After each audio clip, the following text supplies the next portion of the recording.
It's Ralston Live. The other issue I want to talk to you about, and you've talked about this before, you talked about it in your last campaign, is Obamacare. The House has voted innumerable times, as you know, the House where you want to go, has voted innumerable times, 4 dozen times or so, to repeal Obamacare. Would you have voted to repeal Obamacare? You know, I would have, John.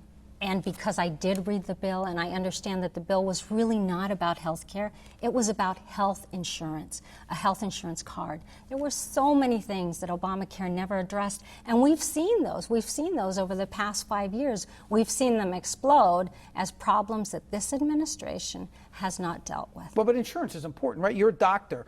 There's a lot of uninsured folks, not just in this country, but in Nevada. Are you saying that that's not a noble goal to try to get universal health insurance, or that it's something that should not have been addressed in the way that it was? You know, a noble goal would be to encourage everyone to have some kind of way to pay for their health care. But not everyone has that money. No, not everyone does, but there are so many other ways. There are foundations that could do this. There are different kinds of insurance plans that could do this. I'm for freedom of choice. I'm for allowing people the opportunity to access health care. Obamacare never did that. Obamacare handed us over to an insurance company and said, this is the only way that you can pay for your insurance. So what do you support, single payer? No, I didn't say that I supported things. But I mean, private health insurance, that's how this country is run, is it not? That's the system that exists. Yes, but this is not private health care insurance. Sure it is. This is an insurance plan that is dictated by. Oh, that's the part you don't like. Yes, because insurance is great, but we don't ask you, John, to go out and get insurance for a Maserati if that's not what you have. How do you know I don't drive a Maserati? I said if that's not what you have. Now you're putting words there.